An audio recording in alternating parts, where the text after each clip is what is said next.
Hello, everyone. Thank you for coming out this evening to tonight's author event at the East Hampton Library. And thank you, everyone who is coming in virtually to this evening's author event. Tonight at the East Hampton Library, we have Lynne Cox, who will be discussing her book, Tales of Al. And just a little bio on Lynn was born in Boston, Massachusetts, and grew up in Los Alamitos, California. She set an open water swimming records all over the world, swimming without a wetsuit. She was inducted into the International Swimming Hall of Fame, and her articles have appeared in publications such as The New Yorker, The New York Times, the LA Times Magazine, and without further ado, it's our pleasure to introduce Lynne Cox.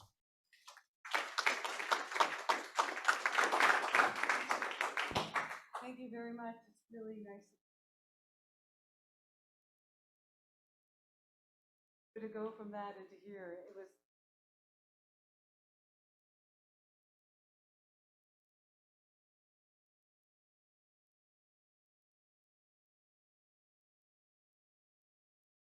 we're looking forward to reading the next book. Nothing better than that to have that connection because as I tour the country, I get written about. And so the whole story behind Al, a friend of mine said, books in Italy that dive into the water in a lake in Italy? Like, what are you talking about? She said, go online and look up Italian water rescue dogs. I did, and I saw exactly what she had told me. Back in Newfoundland, like about 140 pounds, leaping from a helicopter in Lake into.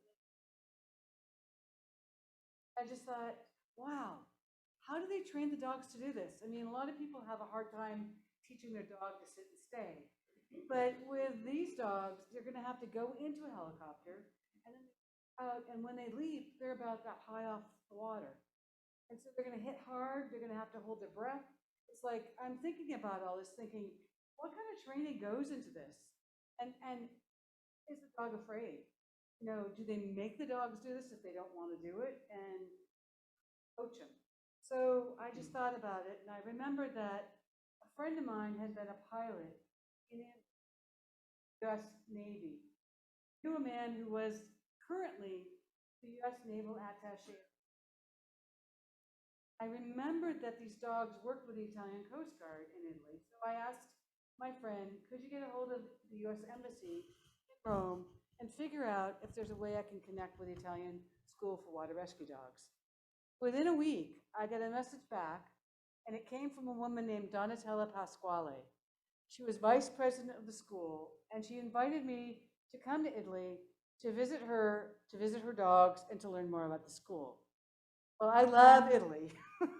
I've been there because I swam in different places, because I was invited to meet with the Pope, Pope John Paul, after I swam across the Bering Strait. And I'd asked him where his favorite places were to swim because he was an avid swimmer. And Pope John Paul said Lake Garda, Lake Maggiore, and Lake Como were his favorite places. So I'd gone there. And I did the swims, and I was really familiar with that area. And so I decided I really wanted to go back. I arrived at the airport. Donatella was there to meet me in her sport utility. She opened up the back, and there was this huge crate. Then she opened up the crate, and this brown Newfoundland with yellow eyes jumped out and landed on the ground right near me. She was wagging her tail. She was moving all around. Donatella was trying to control her. At that point, she weighed about 110 pounds, and she was really irascible. She was just wouldn't settle down. So I petted her, talked to her. Donatella finally got her calmed down. And at the same time, you could tell that she was patient with Al, but she was kind of annoyed with her because Al was 2 years old, and she was the dog that the coach had, and she wasn't behaving the way she should. Anyway, Donatella invited me to go with Al and her to the lake to watch the training. And so we immediately jumped in the car, She drove me to Lake Idroscalo, and I met Ferruccio Palenga. Ferruccio was the man that came up with this idea now 25 years ago. He was with his daughter and her friend, and they were in the water somewhere off Italy, and suddenly a current pulled them out. And the girl's friend started flailing in the water. Their family dog in Newfoundland went right out and pulled both girls in. Ferruccio went like, wow, maybe there's something I can do with this. Maybe I can harness these dogs' natural instincts to have them become lifeguard dogs. So, that's not a normal thought. Most people aren't thinking about using Newfoundlands to rescue people, but because the dog was initially brought from Spain and Europe to Newfoundland and bred to work on board ships with fishermen, they had this natural ability to retrieve and also pull men out of the water that fell overboard. So knowing this history, he was able to figure out that maybe we could do this with people now. So he started the school, and his first dog was Mass, and she was trained to just go and rescue people. And then he started working in conjunction with the Italian Coast Guard. And the reason he started working with the Coast Guard was that he really wanted to extend their ability to help out, because many of the beaches in Italy have no lifeguards at all, and they're not patrolled at all. So he created a school. All these people started training their dogs, and then they volunteered their time to patrol the beaches along the coast of Italy, around the lakes. I really thought it was amazing and unique. People would spend all doing the training, working on the dog skills, training themselves to be at the level that they could rescue people, and then volunteering their time. So that was really one of the big reasons I decided that I really wanted to go to Italy to find out more about them. There was this sense of teamwork there that was so familiar with me. I grew up swimming in New Hampshire. When I was 8 or 9 years old, I joined the Manchester swim team, and it was really fun. And we would have these workouts where you'd have the beginner swimmers in lane 1, swimmers in lane 2 and 3, the fast swimmers lane 4, and the best swimmers in 5 and 6. And so there was a place that the Italian government in the city of Milan had set aside just for the training of these dogs. And the way they set it up was the puppies were in lane 1, the beginning dogs were in lane 2, and they extended it. So I'm looking at that thinking, this is so familiar to what I know. But also, my folks were really supportive of me as a swimmer and my 2 sisters and brother. So they moved us to California to start training with US Olympic swimmers, and also with Olympic swimmers who came to train with Don Gambrill from all around the world. So we moved from New Hampshire to California, and I started training in lane 1 with all the slowest swimmers. But we could look over at lane 5, 6, and 7, and 8 and see Gunnar Larsen, who'd get gold medal in the Olympics for Sweden, Hans Faschnut from Germany, who'd get silver medals, Gary Hall would get gold medal in the 100 fly, Shirley Babashoff would be in 2 Olympic Games and get gold and silver. And so I was seeing the best swimmers in the world, and they were incredibly inspiring to me. The thing was that I trained and I get better and I get stronger, but my coach really realized my potential because he saw that at the end of the workout, I was faster than I was at the beginning. He was one that I suggested that I train to do a 3-mile swim off the coast of Seal Beach. But at age 14 I did, and I won the women's division, and I came in 3rd in the men's. And so it was such a huge transition from being one of the slowest swimmers to being one of the fast swimmers and being young. So I heard about this group of kids that were going to swim across the Catalina Channel. It's also known as the San Pedro Channel, from Catalina Island to the mainland. So I asked my coach to talk to their coach, and they allowed me to train with them for 6 weeks. We started from Catalina Island at midnight and swam to Palos Verdes. We swam about 27 miles in 12 hours and 36 minutes. After that, my friends decided they never wanted to do an open water swim again. Because you were cold and you're tired and you're hungry, and we'd gone on and on forever. But for me, it was the beginning of something new and something really exciting. And so I went to my parents and said, would you help me train for the, I'd like to do that next year, and I'd like to try to set the world record for men and women. So, you know, when you're 14 years old, that's sort of not your normal goal, but because I'd been around these elite athletes, that was what occurred to me, what I thought would be what I wanted to do in my life. So Gambrel adapted the workouts for the Olympic swimmers to the ocean. So instead of swimming 10 100s, 10 4 laps of the pool on a certain interval, I was doing 10 1-milers on a certain interval, with always the idea that at the end of the swim, I would work to go faster than I did at the beginning. Because when you swim across the English Channel, you're always trying to aim for Cape Grenade, the closest point between England and France. But at that point, you have to start swimming faster because there's always a tidal change that pulls you back out. And there are so many swimmers that get within a mile of shore, they get sucked out and never make it in. So I was able to take these ideas and use that to do those swims. And I did the English Channel at age 15. I broke the men's and women's world record. People thought that, oh, that was just a fluke, that really didn't really happen. It was, she had good conditions, all that. But then there was a man from Massachusetts named Davis Hart who went and swam and broke the men's record.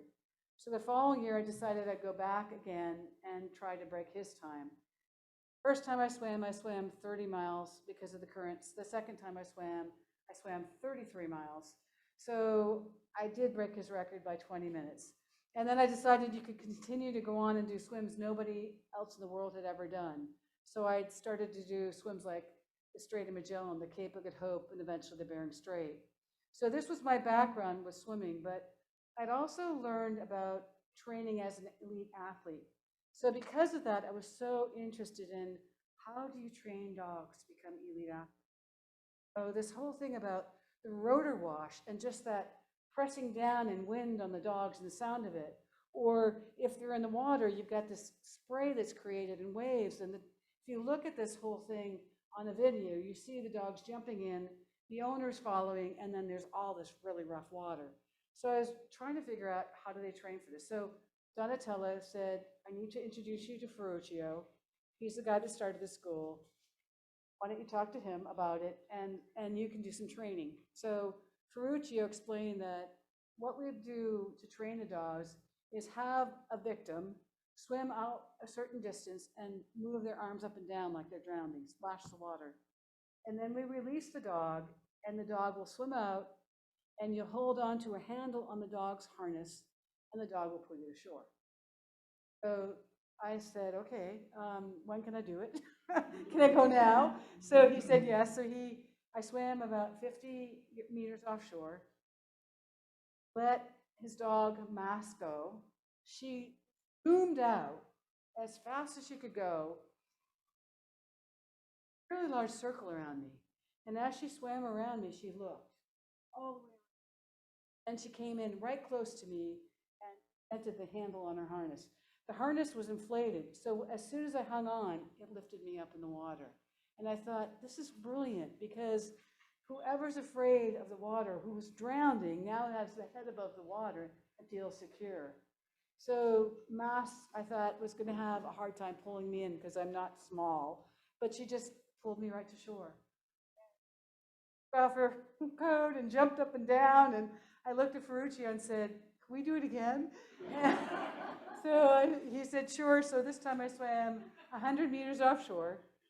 He let Moss go. And this time, because she knew me, she swam directly to me, right around me, and dented the handle. I held on for about 25 meters and let go. She immediately felt the resistance changed, swam around me, presented the handhold. I held on again. We got within 25 meters ashore, and I let go. She looked at me like, are you stupid? And I held on to it again, and she pulled me into shore. Ferruccio explained to me the reason she did the circle at first was that some people are afraid of dogs. And so she was making sure that I wasn't afraid of her, and she could sense that. But also culturally, there are people that don't like dogs. So when the dogs and the humans, who are also trained as lifeguards, go in to rescue people, the dog will help out, but if the person doesn't want the dog near them, then the human, the person that's the instructor or the trainer or the owner of the dog will help to pull the dog, will help to pull the person in. Somebody was asking me, you know, why do you have to have a dog pulling in people if you have a lifeguard? Well, many of the beaches along the Italian coast and around the lakes don't have any lifeguards. And there are many people, I just found out as of 2 weeks ago, there are many people in Italy that just don't know how to swim. I learned this from a guy who grew up in Italy, who's probably in his 20s right now, and he said, you know, in France and in England, they have all sorts of swimming programs, but in Italy, they don't. So kids will get carried out by currents or by wind or whatever, and they can't make it back into shore. So having the dog along with the owner who's trained as a lifeguard is fantastic. But also, you know, as of last July, I think it was, magazine ran a story about 14 children that had been on inflatable rafts that had been pulled out by a current. And one of the people on the raft started waving. There were 3 Labradors and their owners who saw this happening. They went out and pulled in all the kids. So this whole school is really beneficial to the community for those dramatic rescues, but they're also involved in day-to-day prevention. So if they see something happening that's not good, they will step in. The other thing that I found out is that a Newfoundland can pull in up to 6 people at a time. Golden Retriever, Labrador, German Shepherd, Italian Spinoni can pull in 2 or 3 people at a time.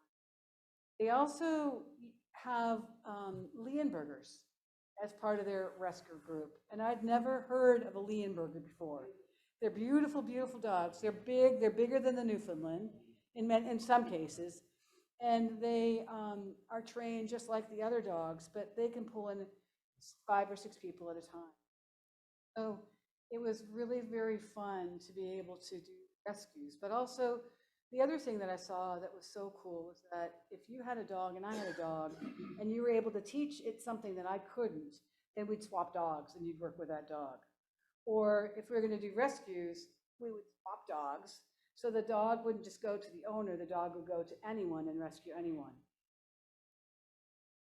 The time that we spent together was really special because you could see, one of the things that people don't like about Newfoundlands is that they have loose lips and they drool a lot. But we all knew that. And so what people did was they had this huge handkerchief in their back pocket. So if my dog started drooling, I'd wipe its face. And if your dog started drooling, I'd wipe its face. And it was just one of the things that you did. Like they were all little kids and you're taking care of each other. The other thing that I thought was so interesting is that the dogs there that were more skilled, that had learned what they were supposed to do, were often employed to teach the younger dogs or less experienced dogs what skills they needed to learn. There was also training that was really impressive where, you know, the dogs didn't just jump out of helicopters. There was a step-by-step process to getting there. So if they needed to first do a rescue, they would go off the beach. The next step would be off a wharf. They'd run and jump off the wharf. And then from there, they'd graduate, if they'd reached a certain skill level, to work with the Italian Coast Guard and go off a pontoon off the Zodiac boat, and then eventually get off the bow of a Coast Guard boat. It was a very prestigious thing with the Italian Coast Guard. The Italian Coast Guard, like their skill level is extremely high and they're training all the time. And so they have that same expectation for the owners and for their dogs. So when I met Donatella, she was just at that point where she was going to be bringing Al to go out on a Coast Guard boat to see if she could do water tests. When I met them, Donatella didn't really have Al under lots of control. People sort of felt sorry for Donatella because they were embarrassed for her because the dog wasn't minding, and she had been vice president of the school for a long time. Al was like the coach's kid, where, you know, the coach has these expectations, but the dog or the child couldn't meet them. So people just kept working with her and trying out Al, and also other instructors or owners would work with Al. What I thought was so wonderful about watching this whole thing happen was that no matter what happened, Donatella was consistent. Always saw the promise within her. Within this journey that it's only 10 days long when I'm there in Italy, you see a transformation occur. I kept thinking it's sort of like knowing that everyone is different, special. And sometimes you look at somebody and think they just don't get it. But the thing is, they really get it in a different way. Suddenly, when that happens, you're like, this whole world opens up. So this story evolves because of that.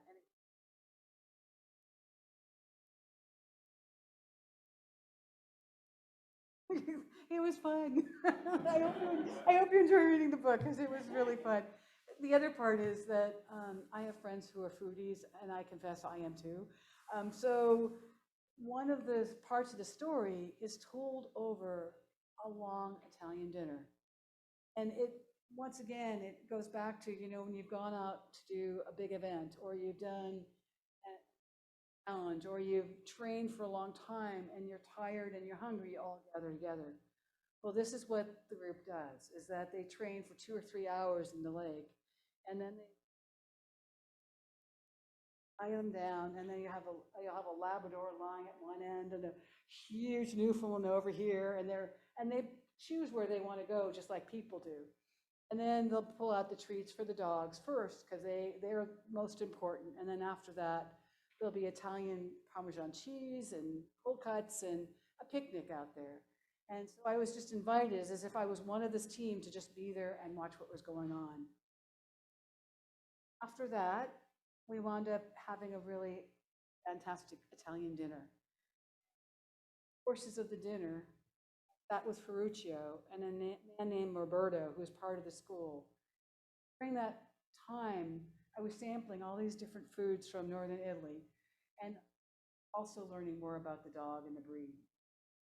Story, though, the book itself is just not all about Al. It's about courage. It's about love. It's about trust. It's about joy. And I felt that, when I started writing the book was about 10 years ago, actually. I had been to Italy and had this experience, and I started to write it, and it just didn't work, so I just put it aside. And during COVID, everything suddenly came together, and I was waking up at 3 in the morning, full of ideas, and connecting the story to other experiences and other dogs, and being able to really fill out the story. Was one of the best books or happiest books that I've ever written. I've done now 6 books. First was swimming to Antarctica about the English Channel and the Bering Strait and all these different adventures. And then the second book was called Grayson.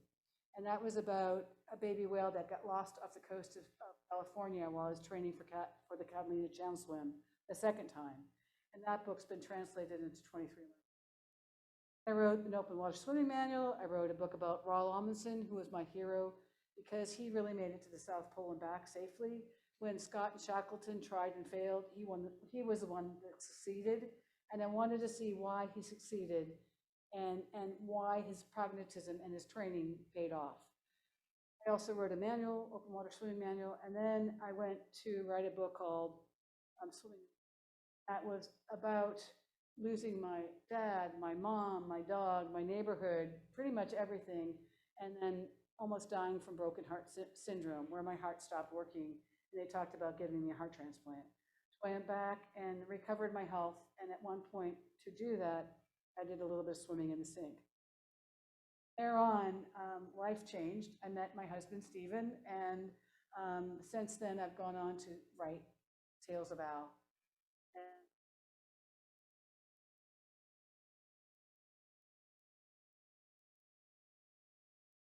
And just like Grayson.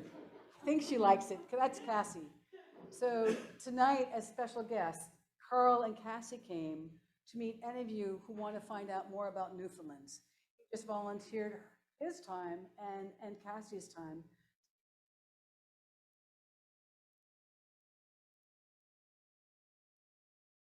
I have something else that I think is really kind of cool to tell you. There's a man named Chris, part of the X-Files. He created, produced, directed the X-Files for 9 seasons. Contacted me now 2 years ago.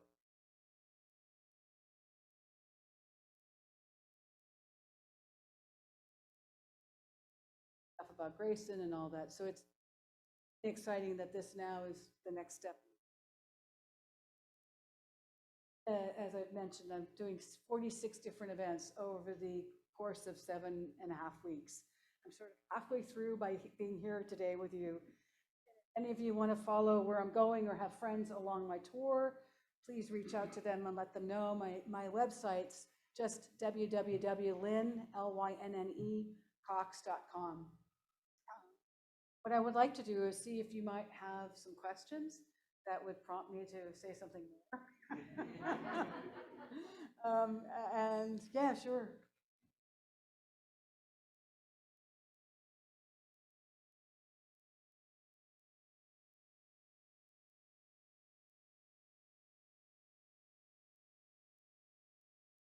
That's a traumatic experience because the victim grabbed the lifesaver and caused even more tragedy. Yet, I was struck by the contrast with your description of the dog swimming around and then offering this onto this handle. One imagines that the human victim cooperates because it's sort of very straightforward how to unfold. And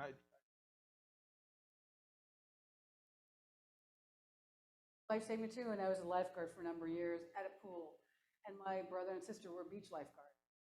That whole thing is drilled into us that people will panic, drag you down, but when the dog presents the harness, the handhold,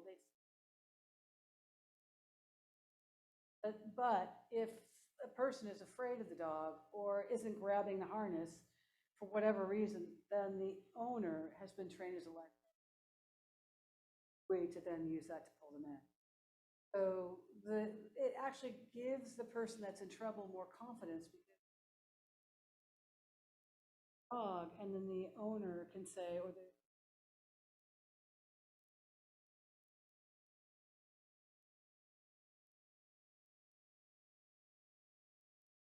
so, but I mean, the circle the dog does initially isn't a huge circle, close, but I think it's for that same reason, so you don't want them. But at the same time, the vest they have on is really buoyant. In fact, when I was able to go out and do this, I was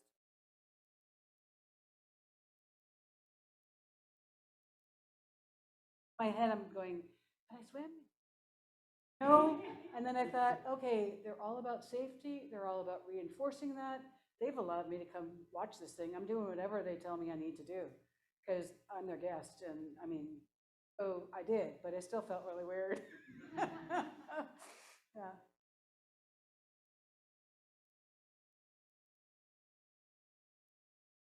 About lakes. Dogs also do ocean rescue and things like that, or is the technique and the dog limited to doing lakes? Both lake and ocean rescue. And they also train in a variety of different missions. So they will intentionally go out into rough water so that when the rotor wash from the helicopters pushing the water all around and over their face and splashing, it won't be a big deal. The other thing that I thought was really interesting was that there was one person that was training with a Newfoundland, and he was swimming like no big deal. But they can swim for hours. And back to the loose lips, I meant to tell you the story because I always thought it was so interesting. Like, there's a reason they have those loose lips.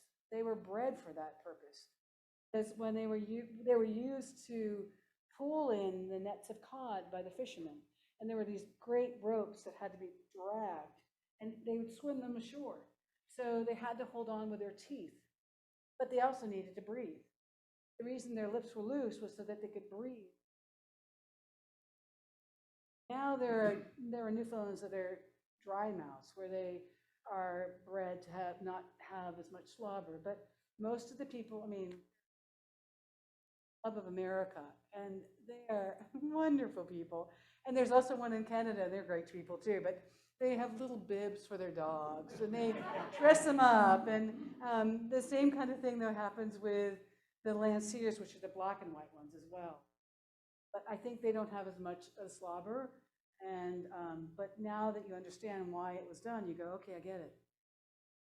The other thing that was so cool about the Newfoundland is that they have, you'll see with Cassie, her paws are really big. And so because of that, they're like paddles. And actually, when I was in the water with Mass, I took a big breath and went down under the water and watched her swim. And she did dog paddle like you see with a golden retriever, or yeah, she did an abbreviated breaststroke. So because of that, she was able to grab more water instead of going like this.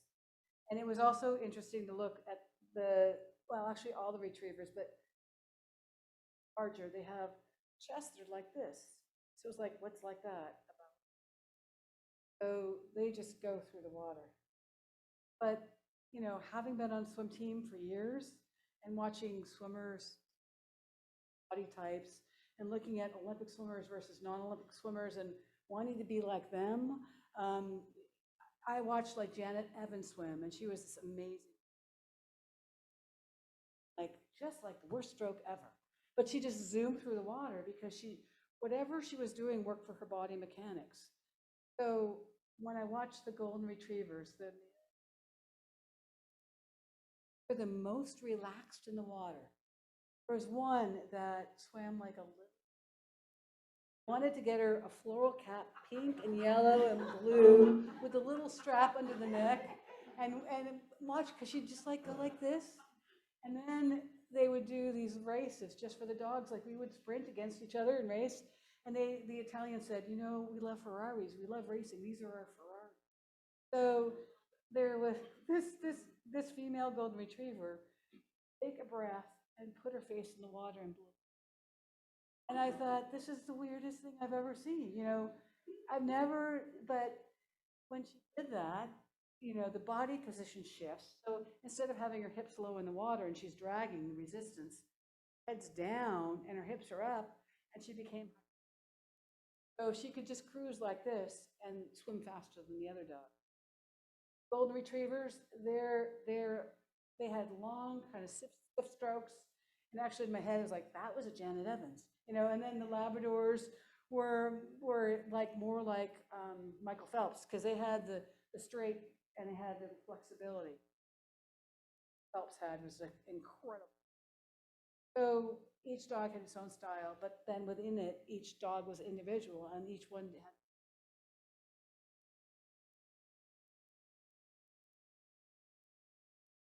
had. To make it fun. When I watched the whole group together, one of the big questions was, are the dogs forced to do this stuff? They were never reprimanded. You could see sometimes frustration, but the whole thing would be, if I wanted to teach my dog a certain thing, the dog didn't get it, then I would try 2 more times with it. Get it, then I'd back away and do a skill that they achieved. They would continue to read.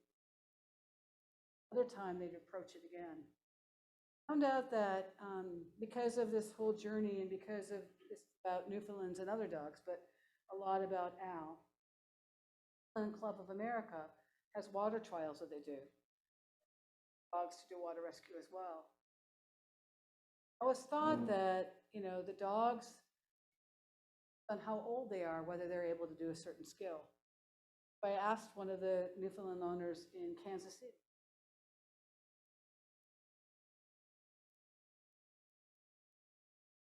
Does it take the 6-year-old longer than the 10-year-old to understand it, or month-old? But how long, what's the skill level? And she said, you know, the 6-month-old is retrieving a rope, and that's the beginning. I throw out a rope and she brings it back. It's really unusual. Usually it's a 2-year-old that does that. She said, I have a 10-year-old who doesn't want to do it at all. But, oh, she said, I threw out the line and the 10-year-old. So it's again like people. They don't, if the dog wants to perform and participate, they do it. But if they don't want to, they don't.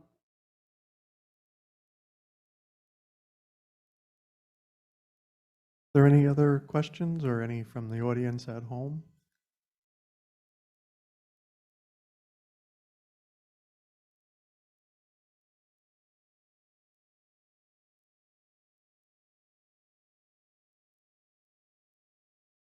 Swimming in this lake that had a lot of these little islands. And when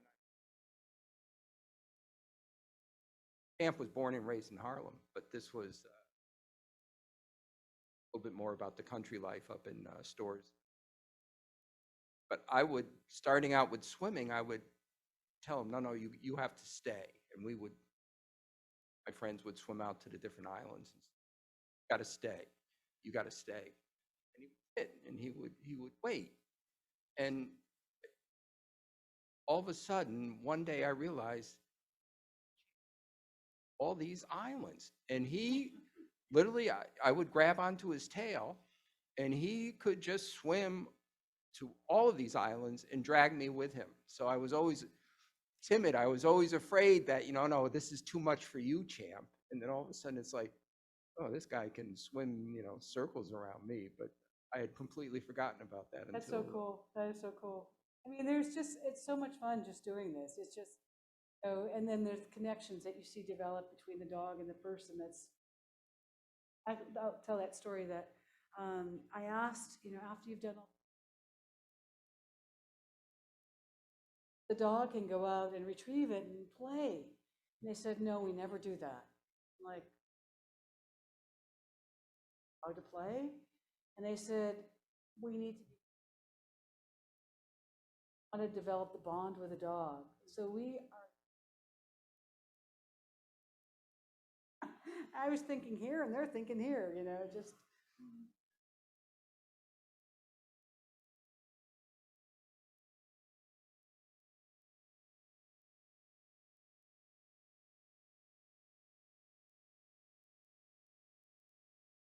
And she kind of looked at me and she wasn't. A friend of mine's dog was swimming. She watched the other dog and she swam. She didn't like my version, but she liked the other dog. That's so cool. I've never heard that before. One of the things that I learned from the Newfoundland Club of America recently is that when they do their water tests, they're amazing. That line first, and then they do a certain level that they have to achieve water test. But the finished thing is that they have a dory, and the dog has to pull people. And the next level is they flip the dory over, and people are inside the dory under the water, and the dog has to go down underneath the dory.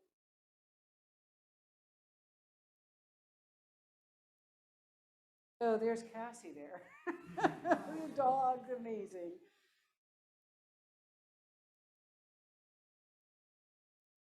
Right. And they swim a light line out to the ship.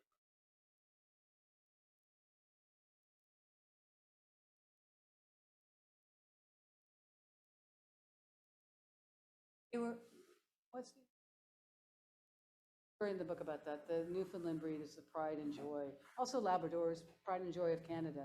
But I wrote a story also about how that all happened.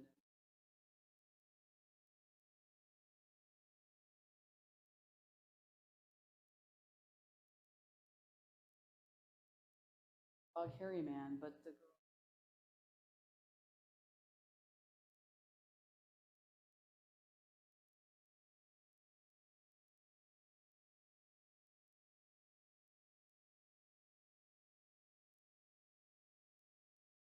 I don't know about that, but I know they did that with St. Bernards. That was a whole monastery. They were able to back again. Well, actually, it's really interesting because Swiss Air does the whole, St. Bernard thing, and they're very supportive of that. They're also supportive of the water rescue dogs. So they've flown them from Italy.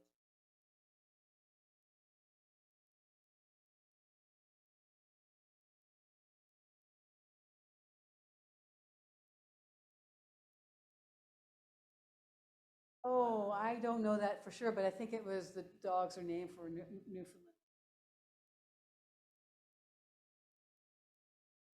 Going to be back at the back table there, signing Tales of Al, and if you want to talk some more. Website, that would be great. We're on Facebook. Thank you. Thank you very much.